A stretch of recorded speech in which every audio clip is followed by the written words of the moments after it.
muito boa noite. Está no ar mais um Jornada de Prata nessa quarta-feira. O programa que te deixa por dentro de tudo que acontece no cenário nacional e internacional do voleibol. Meu nome é Hugo Gervásio e aqui nós temos os nossos comentaristas Danilo Góes. Prazer, gente. Boa noite Hugo, boa noite Estevão. E Estevão Júlio. Boa noite para você de casa, boa noite Hugo, boa noite Danilo. Lembrando que nós somos todos jornalistas do Tabela Carioca e você já pode comentar a nossa live pelo Facebook, você que nos assiste também pelo aplicativo da Prior de Conteúdos. Nós temos um número de WhatsApp pelo qual você consegue conversar com a gente. O número é 99509-6355. Repetindo, 99509-6355. E na descrição do nosso vídeo ao vivo pelo Facebook você também tem um link por onde você acessa o nosso grupo de WhatsApp. Lá você conversa com a gente. É claro que você pode comentar também pela nossa live. E a gente pede sempre para você compartilhar e contar para todo mundo que tem um programa único que fala sobre voleibol na internet, na televisão, em qualquer lugar. Vamos girar já a nossa pauta falando de seleção masculina, a seleção que se prepara para o Pan-Americano, que vai começar já, né? Vai começar no dia 31 de julho. Tá chegando já. O Brasil que vai enfrentar o México, Chile e Estados Unidos. No dia 31, o Brasil pega o México, às 2h30. 2h30 também no dia 1º, dia seguinte, o Chile. E depois, Estados Unidos também já no dia seguinte, no dia 2 de agosto, Brasil enfrenta Estados Unidos. Todos 10h30. 10h30 da noite. 10h30 da noite. Todos os jogos às 10h30 da noite. E desses três times, quem vocês acham o time mais perigoso que pode vir atrapalhar o Brasil, Danilo e Estevão? México, Chile e Estados Unidos? Sem dúvida os Estados Unidos, né? Tem uma tradição no voleibol mundial, né? Sempre brigando por medalha, brigando pela primeira, segunda colocação ali. Eu vejo os Estados Unidos hoje como o principal tal vilão, né, desse grupo aí do Brasil, o adversário mais difícil desse grupo do Brasil na primeira fase do PAN. E aí, Danilo? Com certeza só vai ter os Estados Unidos de grande adversário, né? Eu diria México e Chile não devem dar trabalho algum para a seleção brasileira. Bom, lembrando que a única vez em que a seleção masculina de voleibol do Brasil ficou sem medalhas em Jogos Pan-Americanos foi em 1995, no Pan de Mar del Plata, na Argentina. Argentina, Estados Unidos e Cuba levaram ouro, prata e bronze, respectivamente. Então a gente tem um grande retrospecto da nossa seleção masculina no Pan-Americano, né? O Brasil é grande potência mundial no vôlei, todo mundo que está em casa sabe disso. E até por isso o Brasil tem essa audácia, né? Tem essa possibilidade de poder levar um time alternativo, exatamente, levar um time alternativo, tanto no voleibol de quadra como no voleibol de praia. Então, mostra que o Brasil é potência. Em outros esportes, o Brasil não pode fazer isso, tem que levar seus principais atletas. No voleibol, não, o Brasil pode resguardar seus principais atletas para o pré-olímpico, que é a competição mais importante. Mas, claro, o Pan-Americano é algo sensacional, né? É bem próximo das Olimpíadas, então os atletas gostam muito, tem a parte toda de Vila Olímpica, de ter interação mesmo com outros atletas de outras modalidades. Então acho que eu diria que os que forem devem aproveitar ao máximo, com certeza, e tentar levar uma medalha para o Brasil. Não, isso que eu ia falar, o Brasil vai com um time mais alternativo porque são muitas disputas esse ano. Também, você tem o pré-olímpico, que é o mais importante, você já teve a Liga das Nações, e as datas são muito próximas, muito grudadas, né, Estevão? A gente, para evitar um desgaste físico, uma lesão mais séria, o Brasil acaba levando um time mais alternativo, um time B. Eu tô aqui com a convocação do Brasil, os levantadores Thiaguinho e Carísio, os opostos Rafael Araújo, Abubacar e Felipe Roque, os centrais Otávio, Matheus, Cledenilson e Éder, os ponteiros Lucas Ló, Honorato, Cadu, Rodriguinho e Vacari, e os líberos Douglas Pureza e Rogerinho. Você acha convincente essa convocação, Estevão, mesmo sendo uma convocação alternativa? Sim, time muito bom.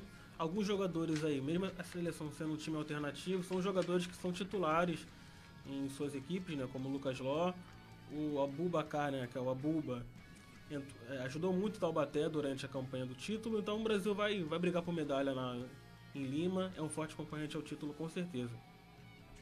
E aí, Danilo? Não, é isso, o Brasil vai com certeza estar com um time forte. Tem uma equipe com jogadores que estavam nos times principais, né? O Thiaguinho, por exemplo, estava no time principal. Lucas Ló também. Rodriguinho, que é um jogador que tá no Cruzeiro tem um bom tempo. É um jogador também aqui do Rio de Janeiro. Cadu também é um ótimo jogador. Rogerinho também, que é o líbero sub-23 ainda.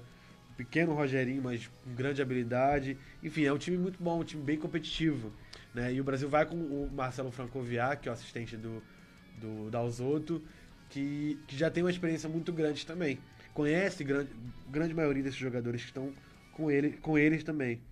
Então acredito que o Brasil vai se dar bem, é favorito ao ouro, né? É favorito ao ouro, até porque as seleções principais estão todas no pré-olímpico, né? A Argentina, por exemplo, não vai estar com seu time principal lá, e Canadá também não deve estar, enfim. Porque todo mundo ligado realmente no pré-olímpico, que é bem, bem próximo. Mas acho que o Brasil dá Brasil, hein? No masculino eu diria que dá ouro. Bom, se a nossa seleção principal está de olho no Pan-Americano e no Pré-Olímpico, a categoria Sub-21 disputa o Mundial e já está classificada para a fase semifinal. Hoje jogou às 5h30 da manhã contra a Coreia do Sul e venceu por 3-0, 25-19, 25-13 e outro 25-19. Foram 5 pontos de saque e 17 de bloqueio. O Openkowski saiu do banco e foi destaque da partida com 16 pontos marcados. Grande destaque aí, né, do Openkowski, né? O Brasil jogou com um time mais alternativo, né, um time reserva. Até porque já entrou classificado nessa partida. Já tinha entrado classificado, venceu na partida anterior a Rússia, né? Rússia, se não me engano, e foi a antes Rússia. a China. Isso. Então já estava com a classificação assegurada, só poupou seus principais jogadores, foi para cima da Coreia, mesmo assim ganhou fácil. Eu diria que o Brasil tá encaixado bem legal, tá conseguindo muitos pontos de bloqueio, sacando muito bem. E chegando nessa parte do campeonato, o time tem que estar encaixado, não interessa ter grandes jogadores individualmente. E tá encaixando legal. O Victor é legal, né? O Vitor Birigui, ponteiro que estava no Itapetininga, grande jogador, jovem, eu não sabia tanto que ele era... Ele estava emprestado lá, né? E voltou pro time dele. Ele voltou agora. Eu não sabia que ele era tão jovem. Quando eu fui entrevistar na Superliga, né? Eu não sabia que ele era tão jovem, porque ele foi tão maduro, tão, né, sensato na entrevista. Parecia uma experiência tão grande. Quando eu fui ver, eu vi que ele era bem jovem, não parece ser tão jovem assim. E tá aí representando o Brasil no Sub-21 muito bem. Sendo uma apontadora na maioria das partidas, eu diria. E o Birigui, Danilo, na partida anterior, que foi contra a Rússia... Por essa partida o Brasil conseguiu conquistar a vaga na semifinal, o Brasil vencendo por 3-1 de virada, 25-21 a Rússia, o Brasil 25-22, 25-20 e outro 25-22. O Birigui fez 25 pontos. O set inteiro dele, né? Né, Estevão? É ele que ditou ali a virada do Brasil. O Brasil saiu atrás da Rússia, né? Levou um 25-21 no primeiro set, se não me engano. Isso mesmo. E depois o Brasil teve uma reação sensacional. O time realmente está bem encaixado. E vai com tudo agora para a semifinal. Acho que o Brasil tem chance. É Brasil e Irã agora, se eu não me engano, não é isso? É Brasil e Irã, não é? Brasil e Irã mesmo, a semifinal. É Brasil, Irã e Itália e Estados Unidos, se eu não me engano, na outra semifinal. Então o Brasil vai forte aí. Bom, o Brasil entrou nessa partida de hoje às 5h30 contra a Coreia do Sul com a seguinte escalação. Oposto Ângelos, o levantador Hendrick, os centrais Edson Júnior e Guilherme Voss, os ponteiros Vitor Birigui e Lucas Figueiredo. E o líbero Bruno Belo. Todo mundo entrou em campo, praticamente. O oposto Openkowski, que se destacou na partida. Levantador Gustavo Orlando. O central Gabriel Cotrim. E os ponteiros Marcos Vinícius e Nathan Krupp. O Brasil que tem 4 ouros e 6 pratas e 3 bronzes na competição no Mundial Sub-21. O Brasil que passou pela Rússia, né, como a gente falou antes. A Rússia que é a maior vencedora do torneio. Antes também da Rússia, a gente volta lá mais atrás. A equipe passou pela China também com 3-0. 28-26, 25-23 e 25-21. Birigui brilhando mais uma vez, fazendo 13 pontos. E Ângelos marcando 12 pontos nessa partida. Só uma correção. Quem tá do outro lado, na verdade, é a Itália e Rússia, não é Estados Unidos. A Rússia passou nesse grupo aí em segundo, mas passou e vai enfrentar a Rússia, e aí é Brasil e Irã, Rússia e... Desculpa. Vai enfrentar a Itália. Rússia e Itália, Brasil e Irã. São as duas semifinais do Mundial Sub-21. Tá certo. Hoje agora a gente passando já para o nosso torneio pré-olímpico, que vai acontecer na Bulgária. O Brasil que vai enfrentar 3 times, 3 seleções, que são Porto Rico, Egito e Bulgária. Para você ficar bem informado, no dia 9 de agosto o Brasil pega Porto Rico às 11 horas. No dia 10, Egito às 11 horas também. E às 2h30 da tarde, no dia 11 de agosto, o Brasil enfrenta a Bulgária. A gente já comentou, mas a gente repercute aqui mais uma vez, como a gente disse no programa passado. Bulgária representaria a maior ameaça para o Brasil, né? Isso. Sim, a Bulgária por estar jogando em casa, né? Acho que essa fase do pré-olímpico vai ser jogada na Bulgária. Então, com a força da torcida ali, dá aquela força a mais para o time búlgaro. Acredito que Porto Rico nem Egito vão trazer dificuldades para a seleção brasileira, que vai estar completa, né? O pré-olímpico, o campeonato é muito importante, garante vaga na Olimpíada de 2020. Isso mesmo, Danilo? É isso mesmo, a Bulgária realmente é o time mais qualificado, é o time que tem mais experiência, né, internacional. É isso mesmo. Eu não descartaria o Egito ali, mas como não tem como ter uma segunda vaga, eu fico com o Brasil mesmo e só a Bulgária deve atrapalhar. E é nesse torneio que a equipe vai com o time principal, né? Isso. Que é o mais importante. Que é o mais importante, né? O que Se o Brasil não vencer esse torneio, tá fora das Olimpíadas. Porque o Pan-Americano não vale pra nada, na real, né? Nem pra dar pontinho no ranking mundial, que não vou nem é pra disputar mesmo, né? Só pra disputar uma grande competição, enfim, uns moldes de uma Olimpíada. Mas fora isso, realmente o Pan-Americano para o voleibol, praticamente não vale pra nada. Então é isso, a gente vai para um rápido intervalo, só dá tempo de você curtir a nossa live, compartilhar pelo Facebook, pode comentar, mande aí sua dúvida, sua sugestão, seu elogio, a gente está aqui para te atender, para te ouvir, fale com a gente também pelo nosso grupo de WhatsApp, você acessa pelo link que está na descrição do vídeo, lá você conversa com a gente, também dá sua dúvida, sua sugestão, seu comentário, colabore com o nosso programa, compartilhe a nossa live. No nosso intervalo você vai lá e curte a página da Priori Conteúdos pelo Facebook, vai lá no Twitter também, visite o Instagram da Priori Conteúdos e do Tabela Carioca também, Tabela Carioca no Facebook, no Instagram, no Twitter. Acesse também o site www.tabelacarioca.com.br e fique por dentro de várias reportagens, notícias, várias matérias especiais sobre os mais variados esportes. Agora a gente está com foco para o Pan-Americano e para as Olimpíadas de 2020 também. Tem sempre conteúdo bacana para você. Também baixe o aplicativo da Priori de Conteúdos. Já já nós voltamos com o nosso Jornada de Prata.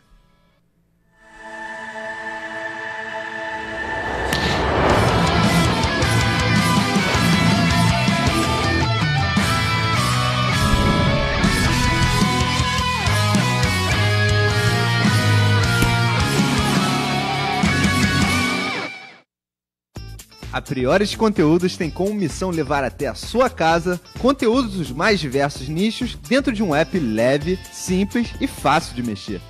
Vá até a loja de aplicativos, Google Play ou Apple Store.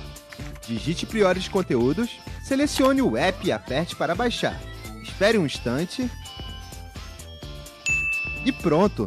Ao abrir o aplicativo, uma lista de programas variados está disponível na palma da sua mão. Clipes, desenhos, humor, programas de futebol, kartismo, vôlei, Priori de Conteúdos. Baixe o app e se divirta.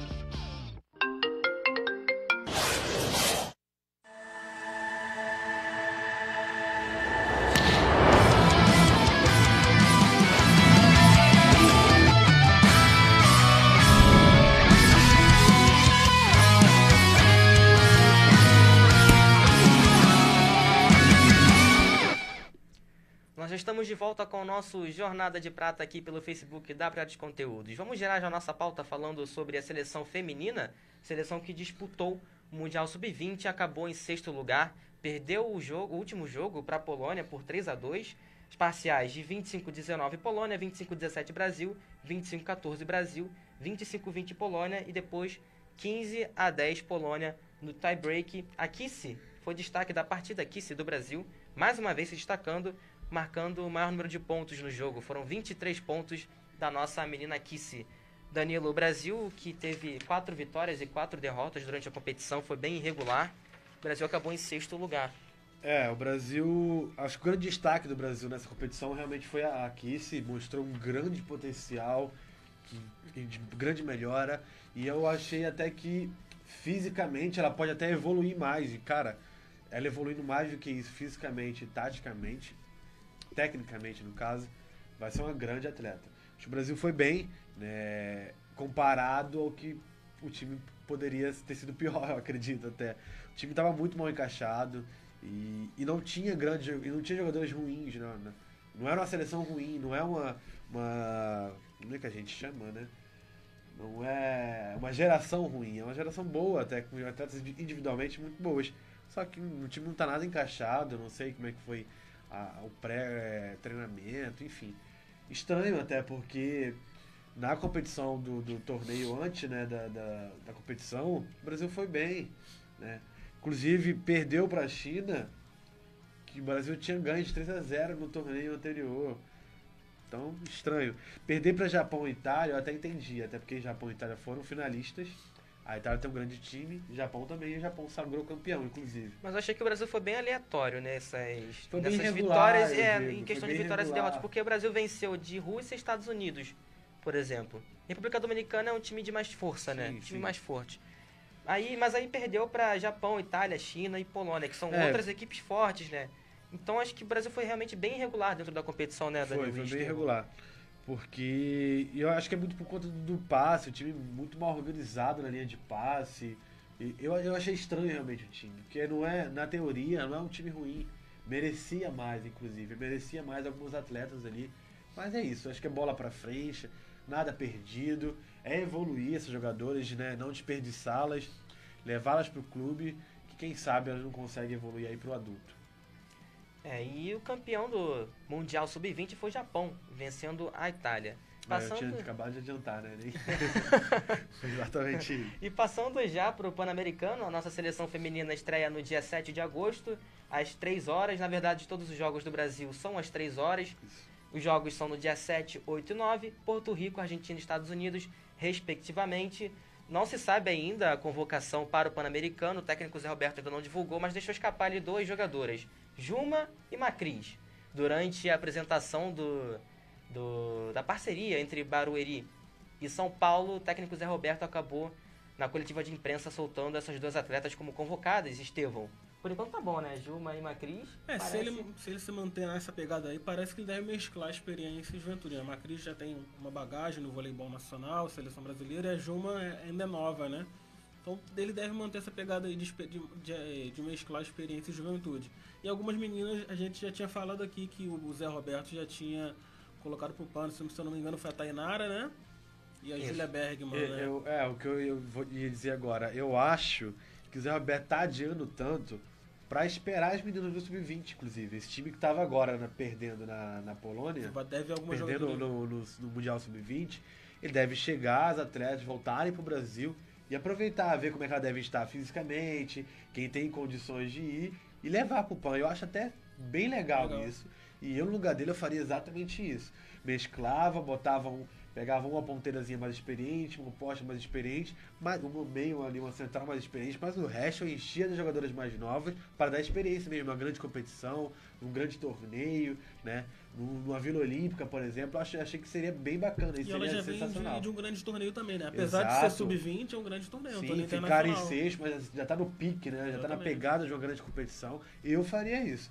Agora não sei o que ele vai pensar como Eu achei técnico, interessante que ele falou também durante a coletiva que o intuito dele com essa seleção do Pan-Americano é trazer realmente jogadoras mais novas para que elas sintam a pegada da seleção brasileira. Ele usou até a palavra patriotismo, né? Nacionalismo, para que elas adquiram isso, para que elas adquiram esse sentimento pelo Brasil. Então ele quer dar realmente essa mesclada na Seria bem bacana. Eu acho que seria bem bacana, seria uma cartada bem correta do Zé Roberto. E o COB, né, o Comitê Olímpico, tem até isso, né, de levar alguns atletas mais jovens. Eles costumam fazer isso em Olimpíada, né? Levar mais um atleta assim, só não para competir, né, mas para acompanhar como é que é a competição. Nesse caso seria perfeito, porque além de competirem, estariam ali, né, presenciando toda a atmosfera de uma grande competição. Eu acho que seria perfeito. Eu espero que o Zé Roberto faça isso. Acredito que até o final de semana ele deve, estava conversando aqui nos bastidores, que até o final de semana ele deve, né, acertar essa convocação para o Pan-Americano. Porque o pré-olímpico começa antes do Pan-Americano. Isso, né? Porque os Jogos Pan-Americanos eles dividiram, né? Como é uma competição bem extensa, eles dividiram e colocaram o vôlei de praia primeiro, inclusive o vôlei de praia já está rolando, né? Daqui a pouco a gente vai falar sobre isso. E o vôlei de praia são mais, nas 2 semanas mais pro final dos Jogos Pan-Americanos mesmo.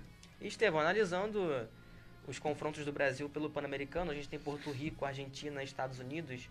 Assim como a gente falou do Brasil, Estados Unidos seria assim, o maior oponente. Né? Assim como que a gente falou agora há pouco, primeiro bloco a gente falou da seleção masculina, né? Os Estados Unidos também é a força do grupo do Brasil.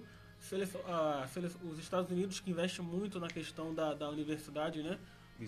Os adolescentes, os jovens começam jogando na universidade, deve vir com um time também assim, um time que vem de universidade e deve vir disputar o PAN também. Não deve vir com o time titular por conta de pré-olímpico. E olha, deve pintar aí nesse time dos Estados Unidos a Hannah, a contratada do Flamengo. Com certeza não, né? Mas provavelmente deve pintar a Hannah. Se vir, né? A gente já vai saber como que ela joga. Sim, legal. Vai ser legal da gente acompanhar. Provavelmente a Hannah E me veio à cabeça também, a gente estava falando sobre o Mundial Sub-20, que o Zé estaria esperando, né, para ver como chegariam os jogadores na questão física. O Brasil venceu os Estados Unidos no Mundial Sub-20. Isso. E foi por 3-0. Exatamente. Foi por 3-0. Então os jogadores que chegando do Mundial Sub-20 já viriam com conhecimento do que é a seleção dos Estados Unidos, pelo menos a Sub-20, né? Até porque no Pan-Americano eles costumam colocar também uma seleção alternativa, né? Jogadores mais novos, então elas já chegariam também até com mais confiança também, né, Estevão? Sim, com certeza. Como falei, era da seleção feminina, né? Acabou de jogar o Mundial Sub-20, apesar de ser um torneio de nicho, né, da idade delas ali, mas é uma competição internacional e que dá uma certa bagagem também. É isso, acho que o Brasil, já tendo esse conhecimento da seleção americana, né, com certeza vai se beneficiar com jogadoras mais novas. Eu acho que é isso. O Zé Roberto tem que focar realmente em levar a seleção mais nova para essa competição. Acho que faz todo sentido nesse nível de como é que está o cenário internacional mesmo, de evolução, de crescimento. Acho que é meio por aí. Agora falando sobre o torneio pré-olímpico, que vai do dia 1º ao dia 3 de agosto, lembrando que o Brasil enfrenta no dia 1º Camarões, às 2h15, no dia 2 de agosto, também às 2h15, Brasil e Azerbaijão, e no dia 3, às 10 horas da manhã, Brasil e República Dominicana. A gente já tem definição sobre a transmissão, Danilo? Justamente isso que eu queria dizer. Os Jogos Pan-Americanos vão ter transmissão da Rede Record, né, da TV Record, e provavelmente do Sport TV. O vôlei o pré-olímpico vai ter transmissão da Globo, da Rede Globo mesmo. Os jogos de Uberlândia vão ser todos transmitidos ao vivo pela Rede Globo. Portanto, então é sexta, sábado, quer dizer, quinta, sexta e sábado, não é uma sexta, sábado, domingo. Vamos ver de novo. Confirma aí pra gente. Eu acho que esse jogo de 10 horas no dia 3 é sábado. Acho que é quinta, sexta, 2h15 e sábado às 10 da manhã. Quinta, sexta e sábado. É isso mesmo. Quinta, sexta e sábado, então as 3 partidas com transmissão da Rede Globo. Bacana, né? Porque a Globo não tinha transmitido nada. E o Pan-Americano é quarta, quinta e sexta. Eu tava falando que tem um tempinho que a gente não tem jogo de vôlei na TV aberta. Sim, claro. Se eu não me engano, a Liga das Nações do ano passado passou, depois não teve mais. E eu espero também que os jogos da seleção de vôlei sejam transmitidos também na TV Record, porque a Record colocou jogos de praia hoje para a Record News, né? Não foi para a Rede Record. É claro, eu até entendo eles, né? Mas eu espero que os jogos de vôlei, pelo menos, os jogos de vôlei, provavelmente no masculino, que os jogos vão ser 10h30 da noite, tá? Um horário bem legal para eles transmitirem. Eu espero. E sobre os adversários no pré-olímpico? Camarões, Azerbaijão e República Dominicana. Quem que é aí o grande desafio do Brasil? A gente comentou já um pouquinho sobre isso, que provavelmente a República Dominicana deve dar mais trabalho, né? Mas eu tenho tido trabalho contra a República Dominicana. Tem um potencial de ataque, de saque, de bloqueio muito, muito grande, muito forte, como toda a equipe caribenha. Então acho que é isso. O Brasil deve ter maior trabalho contra as dominicanas, mas não deixar de lado as azeres ali. Eu acho que tem uma aposta muito boa a nível internacional, né? Inclusive está vindo para o Brasil a Polina, e não pode descartar o Azerbaijão, mas eu acredito que a República Dominicana é o time principal ali, o time chave que o Brasil tem que se cuidar. Polina Raimova, né? Isso, Polina Raimova. Vai jogar pelo SESI Bauru. Pelo SESI Bauru. Então é isso, mais um bloco do nosso Jornada de Prata, já nós voltamos, só dá tempo de você seguir o Jornada de Prata no Facebook, curta a página no Facebook, siga o Jornada de Prata, o Piada de Conteúdos no Twitter e também no Instagram. Tabela Carioca no Facebook, no Twitter e no Instagram também. Acesse o site www.tabelacarioca.com.br. Já nós voltamos com Jornada de Prata.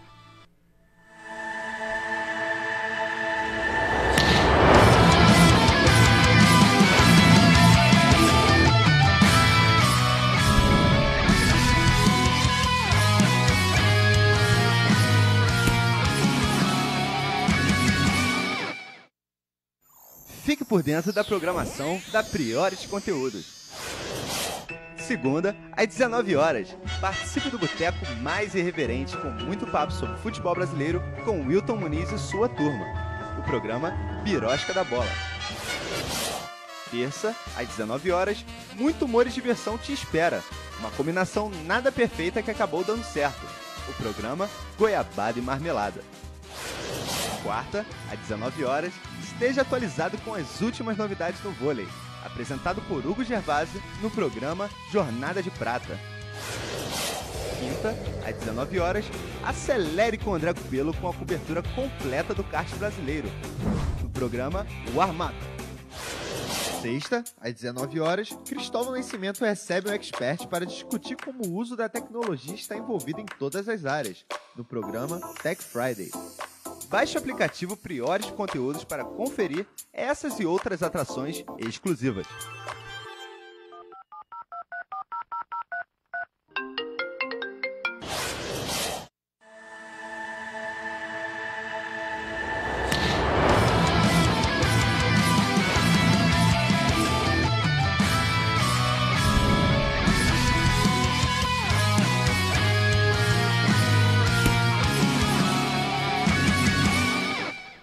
Já voltamos com o nosso Jornada de Prata. Agora nós vamos falar sobre o nosso mercado do voleibol nacional.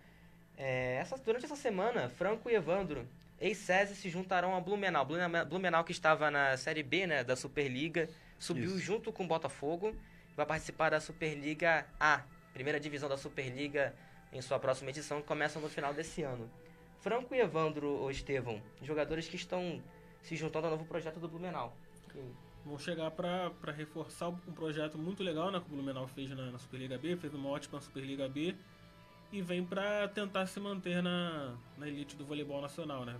A gente sabe que tem equipes de muito potencial na Série A, mas o Blumenau está vindo com um projeto muito bom, e assim como o Botafogo também, que subiu para a elite do vôlei. Dois bons jogadores que chegam para o Blumenau, Danilo? Sim, ótimos. Inclusive eu ia falar do Evandro, né, que durante muito tempo foi segundo oposto da seleção brasileira, né? Nessas competições de agora, o Alan estava numa temporada muito boa, mas o Evandro é um jogador que tem passagem por seleção brasileira, já foi do Cruzeiro, agora no SESI, grande reforço, eu diria, para o Blumenau. Se manter na Superliga, eu acho que, dependendo, pode até sonhar ali com o top 8, né? Com passagem para os playoffs ali, não é nada assombroso, não. Seria bacana. Vai ser bacana, porque tá agregando pra Superliga, vai ser mais equilibrado. Não é? A gente vem falando sobre isso, vai estar bem equilibrada a Superliga. Muitos jogadores internacionais chegando, tá bem legal de ver. O Blumenau anunciou esses dois reforços, mas a gente tem o Botafogo já bem à frente, né, do Blumenau em relação aos times que vêm da Série B. O Botafogo já anunciou vários reforços, nomes de peso chegando no Botafogo. Mas mesmo assim, acho que a gente pode esperar uma boa temporada dos dois times, pelo menos não cair, né? O Botafogo, acho que a gente tem mais certeza de que não vai cair. Isso. Né? O Botafogo não cai, que o time que tem não cai, não. Luta, inclusive, eu acho que até pra subir playoff. O Blumenau pode ficar mais ali, mas também acredito que não. E é o grande trunfo, né, dessas equipes que saem da Série B, é tentar se manter. Isso acho que diria em qualquer esporte, no futebol é igual também, né? Quem sobe da Série B dificilmente se mantém na Série A, até porque é nível de patrocínio, dinheiro, é difícil de manter a mesma coisa. Mas eu acredito que dá, sim. Vai ser legal de ver, inclusive. Show. Agora falando sobre a parceria entre São Paulo e Barueri do técnico Zé Roberto, houve uma coletiva de imprensa para oficializar a parceria entre o time de voleibol e o clube São Paulo Futebol Clube, que agora aposta no voleibol, mais times de futebol apostando no voleibol para agregar aí, apostar em esportes diferentes, uma situação bem legal que vem acontecendo no Brasil. E aí, Danilo? Será que vai dar legal? A gente sempre fala, né? Bem interessante. Eu sou fã dessa parte de agregar mesmo, de trazer os clubes de futebol, de experiência no futebol, né?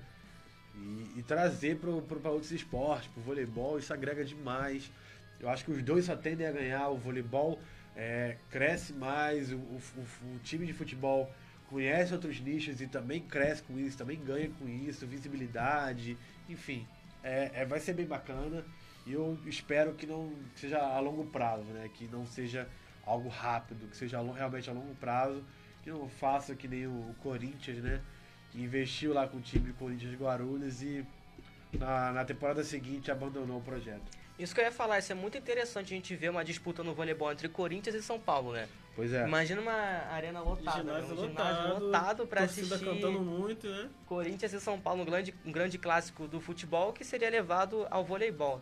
Né, Estevão? Mas a gente pode ver aí, vai ter um barulho, São Paulo, Barueri versus o Flamengo, por exemplo. Isso, exatamente. Já é legal, né? Sim, já. A torcida vai ser, com certeza. Fluminense também. Pois é, São Paulo e Fluminense. E como o Danilo falou, né? A visibilidade é muito grande, né? Chamar Até torcida a também. mídia mesmo vai começar a mostrar mais, né? Fazer mais matérias com as jogadoras, por conta do time de futebol, né? Por conta da Exatamente. tradição. Isso é muito legal. Vai ter Fla-Flu. Falando nisso, vai ter Fla-Flu. Fla-Flu na Superliga. Vai ter Fla-Flu na Superliga, olha que Vai bacana. ser muito legal, muito interessante. E vai ser Fla-Flu de verdade, não vai ser nada de parceria, não. É Não, Fla-Flu. É realmente os dois Flamengo clubes contra Fluminense. com o seu, É, com o assim, seu time ali. A gente espera que o Fluminense chegue bem financeiramente, né? É, Porque o que a gente viu na temporada passada foi de dar tristeza mesmo. Sim, eles fizeram boas contratações até. A Ana Paula Borgo tá brilhando. Sim. Eles vão ter um apostre com grande qualidade, Sim. que cresceu Brilhou em muito. seleção. E que, assim, o psicológico dela tá lá em cima agora, né? Não Tá tá bem. abalada. Não tá abalada, porque se ela vir na temporada meio mais ou menos, o que ela fez na seleção valeu por tudo que ela fez de ruim no clube, o que fez de mal no clube, né? Vai chegar muito bem e só tende a ganhar. O voleibol carioca só tende a ganhar, o Fluminense só tende a ganhar, a Superliga só tende a ganhar. Mas querer insistir um pouco nessa relação da situação financeira do Fluminense, não adianta também você fazer boas contratações se você não puder arcar com o salário Sim, dessas sim. jogadoras, Isso né? é verdade. Normalmente no voleibol a gente tem um contrato de 6 meses, né? Isso. Que é o tempo de duração É, mais 6 a ou menos. 8, 7 a 8. Mais ou menos o tempo de duração de uma Superliga. Mas o Fluminense também já tinha grandes jogadores na Superliga passada. Você tinha Joicinha, você tinha Giovana, Pridarotti. a Lara, exatamente. A Pri que tá saindo, né? Foi para o clube. Foi pro Praia Clube. E o Fluminense não As conseguiu grandes arcar. jogadoras eles acabaram perdendo. né? Lara Joyce Nobre Silva no saiu. Fashion. E no final da Superliga já se tornava muito nítido os problemas internos do Fluminense naquela competição. Sim. Você chegava para entrevistar uma jogadora, quem me deu essa entrevista foi a Joicinha, dizendo que problemas internos realmente mexeram muito com o elenco e isso acabou dificultando o desempenho do Fluminense durante a temporada. Então foi algo que mexeu bastante na equipe. O Fluminense que teve uma campanha bem irregular, começou muito bem o primeiro turno da Superliga passada, chegou no segundo turno, sofreu bastante com lesões, teve lesão da Sassá, teve lesão da própria Lara, da Giovana, teve muitas lesões, somado mais ao desfalque financeiro do Fluminense, a equipe acabou terminando de maneira melancólica aquela Superliga. Eu acho que o time se ajeitou, né? Acho que pagou todo mundo que tinha que pagar. E eu acho que. Até pela nova presidência. Isso, exatamente. E eu não acho que. Ficou até aquela dúvida: vai ficar, não vai ficar? Muita gente cravando que o time do Fluminense saía.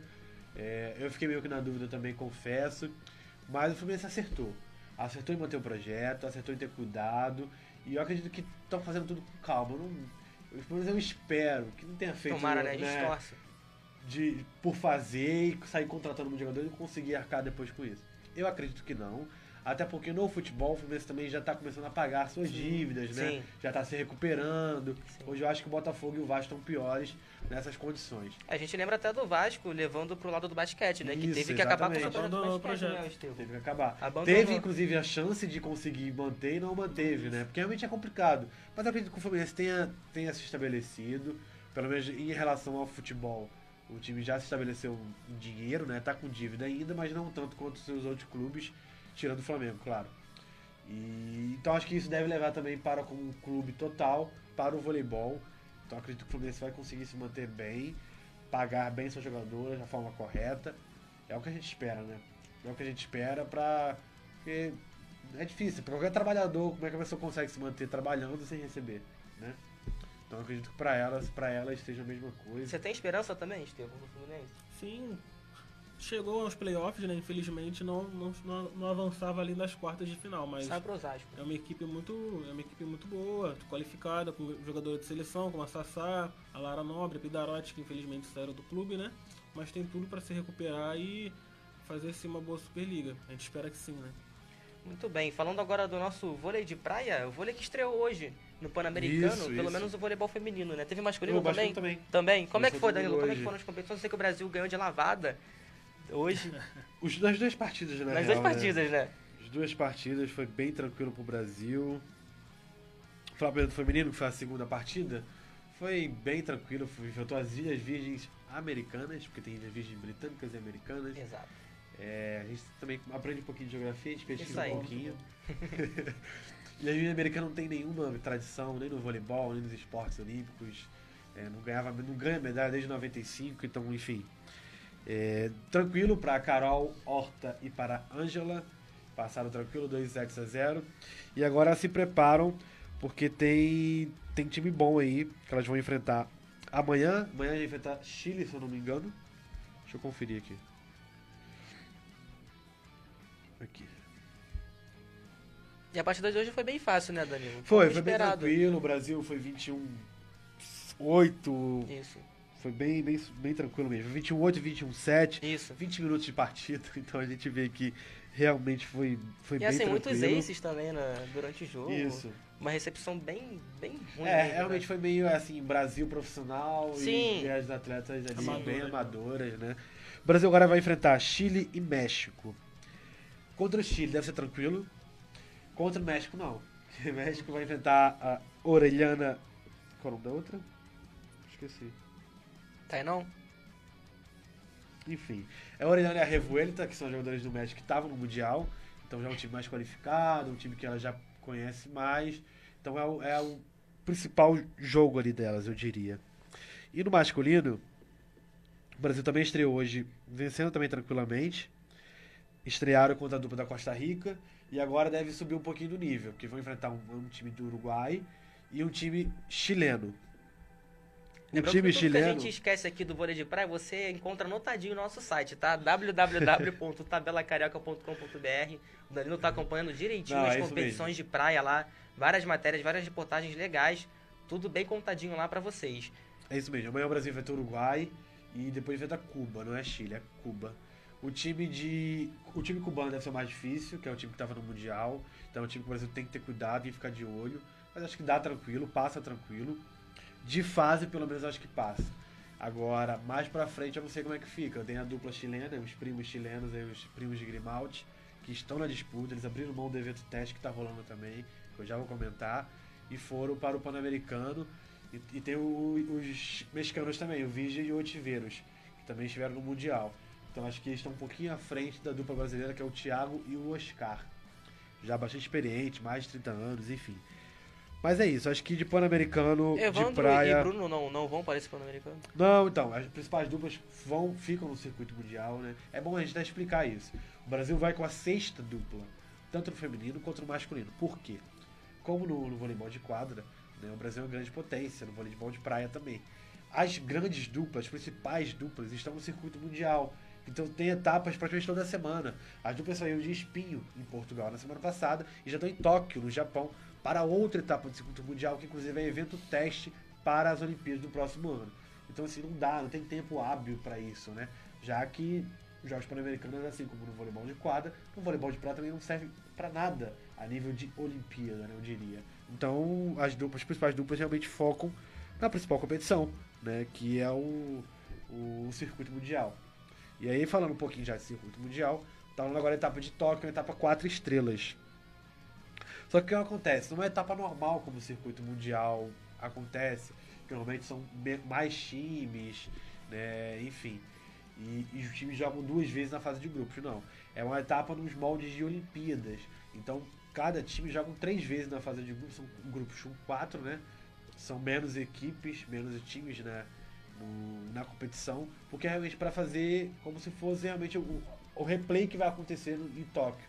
Então é isso, eles jogam, são menos times, cada equipe joga 3 vezes para a etapa ser exatamente igualzinha como vai ser em Tóquio. Uma etapa bem bacana, bem complicada, e o Brasil provavelmente deve ir bem também.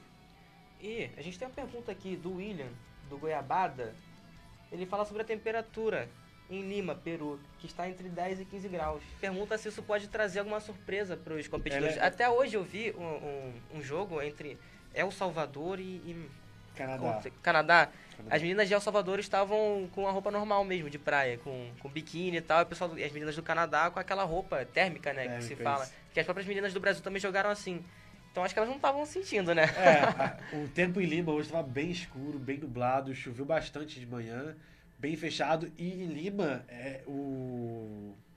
a partida realmente é na praia, né? Não é em algum complexo fechado, enfim.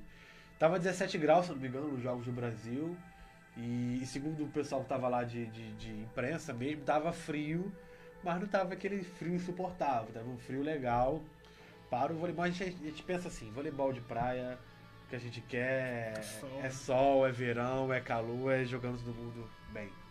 Então é isso, gente. Muito obrigado pela sua participação, obrigado por acompanhar o nosso Jornada de Prata de hoje. Nós ficamos por aqui, lembrando sempre que você pode acompanhar a Pirata Conteúdos pelo Facebook, pelo Twitter, pelo Instagram e baixando também o aplicativo da Pirata Conteúdos, ficar por dentro de tudo de legal que eles podem te oferecer. Acompanhe também o Tabela Carioca pelo Facebook, Instagram e Twitter e pelo site www.tabelacarioca.com.br. Semana que vem nós voltamos com mais um Jornada de Prata às 7 horas, quarta-feira, como sempre.